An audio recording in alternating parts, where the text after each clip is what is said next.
Hey guys, we are continuing chapter 5. I'm in slide 23 of the PowerPoint. We talked about there are 4 ways to find delta H for a reaction.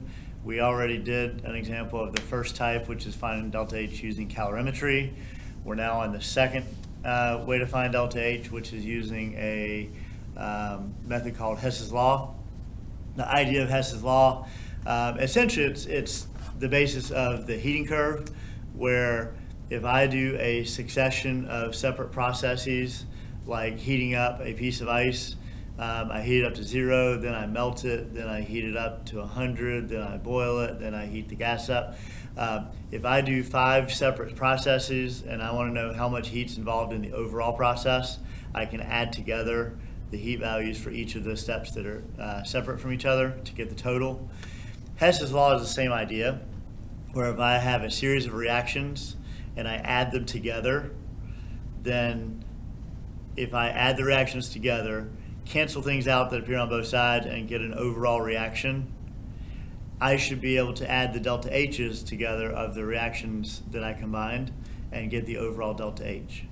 Okay, so it's a way to find delta H for a reaction by combining other reactions to get the one I'm interested in, and then I can combine the delta H values of those other reactions to get the delta H that I'm looking for. Okay, so the example we're doing, it's the same reaction we just found delta H of with calorimetry in the previous example. We're going to find the same number, hopefully, but we're going to do it with a different method. Okay, so essentially I'm trying to find the reaction that's up top, the reaction of sodium and water to form sodium hydroxide and hydrogen. If I need that delta H value, and let's just say I don't want to go to the lab and do the experiment and measure the temperature change and all that kind of stuff, I'm going to look for other values that I can use to get that delta H without doing the experiment. Okay, so if I find a reaction, and so these reactions will be given to you on a problem. You're never going to have to come up with the other reactions yourself. They'll be provided. You just have to decide, how do I combine them to get the reaction I want? Okay, and what I mean by that is these reactions that are given, I'm going to go ahead and tell you that they can be combined to get the overall reaction if you do it the right way. So you know that going into it. But you have to arrange the reactions in the right way so that when you combine them, things are going to cancel out and you're going to end up with the reaction you want. Okay?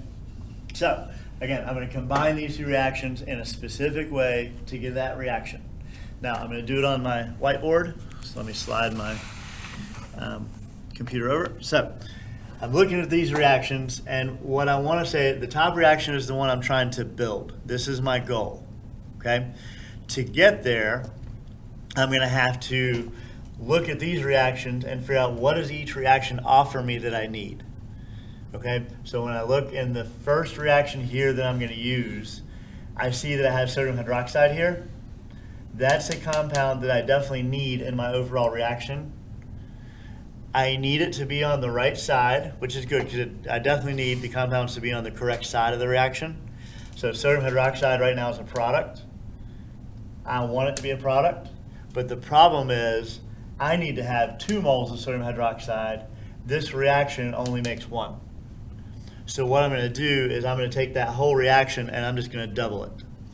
Okay, that reaction I'm going to say times 2. I'm going to multiply all the reactants and all the products times 2.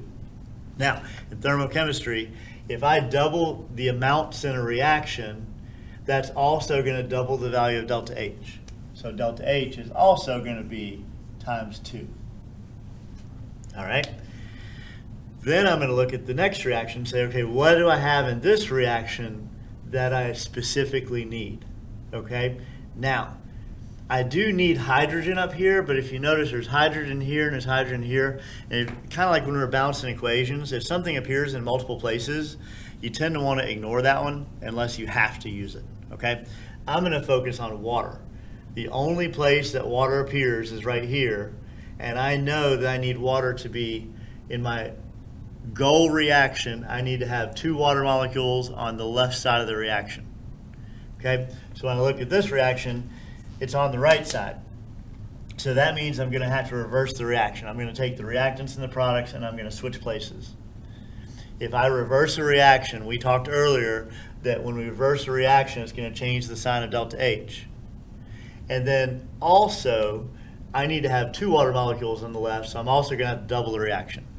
Okay, so this reaction, I'm going to double it and reverse it, so times 2 and reverse. And what's going to happen is my delta H is going to multiply times 2, and I'm going to change the sign, so I'm going to multiply by -2 actually to change the sign. Okay, now if I've planned properly, then basically by doubling this reaction, and switching, if I combine them and then cancel out anything that appears on both sides of the reaction, I should be able to eliminate things down and simplify it until that's the reaction I have. So I want to prove that with the reactions, and if it works out, then I know that the math is going to work too. Okay, so I'm going to take the first reaction, I'm going to double everything, so I'm going to have 2 NAs plus 2 times a half is going to be 1 H2 molecule plus 2 times a half is going to be 1 O2 molecule. That's all the reactants from here, and then my product, I got to leave some room, is going to be 2 NaOHs. Okay, so that's everything from the first reaction doubled. Now the second reaction, I'm going to reverse it. So water's going to end up on the left side, and there'll be 2 of them. So I'm going to say plus 2 waters. That's the reversed water and double. And then on this side, I'm going to have 2 hydrogens. And when I double a half of an oxygen, that's going to make 1 oxygen molecule on the right. Okay? So that is the combination of everything that was in the 2 reactions, doubled and switched and whatever I need to do. Everything should be in the right place. Now I'm going to cancel things out that appear on both sides. So I have an O2 molecule here, I have an O2 molecule here, I have an H2 here, but if I only take away 1 H2 molecule here, then I can only take away 1 here. So minus an H2, 2 H2s minus 1 H2 is going to leave me an H2. Okay? So if I now rewrite what I have, on the left side I have 2 NAs plus 2 H2Os. Well, that matches what I'm supposed to have up here. And on the right side I have 2 NaOHs plus H2, which matches what I have here. So my planning that I did initially to decide how to change my reactions, it did work out.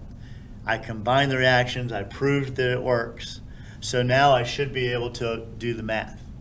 So on my calculator, I should have negative 469.2 times 2, and then negative times the negative will be a positive, so I'm going to say plus 285.8 times 2. So the answer I got is negative 366.8.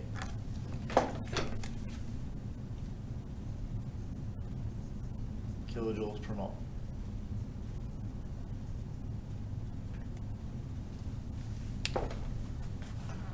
Okay, so if I worked all that out right, then that should be the right answer.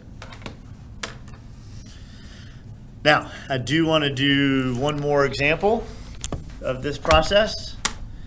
So I have in one of the worksheets, I pulled up another problem.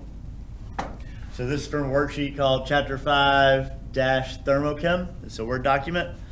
This is number 3. So this is a long worksheet. You have to scroll through a bunch of pages that has just kind of background information about thermochemistry and all these things we've been talking about. But when you get to number 3, I have some reactions. Now again, I want to calculate delta H of the first reaction. I'm going to use the other 3 to get it. Okay, so I'm going to talk through it, and then you on your own can go and kind of do the rearranging, combine the reactions and prove that it works, and then apply the math to the delta H values. So when I look at the overall reaction, Again, if you want to stop the video and try to plan this out yourself, then I'll talk you through it. But I'm going to look at the reaction. I'm going to pick from each of these reactions, I'm going to look for a specific molecule that's kind of unique in these reactions that I need up here. So in the first reaction, the molecule that I only see it in one place is NO2 that I need up here. So in the first reaction here, NO2 is on the right side of the reaction, and I have one of them. I need to have one on the left side of the reaction. So what that tells me is this first reaction is backwards. I need to reverse this reaction, which means that this delta H value, when I reverse the reaction, this delta H value is going to be positive. I changed the sign.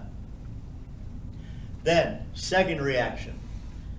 I look for something unique. I see the N2O molecule because I don't see it anywhere else down here, and I know I need it up here.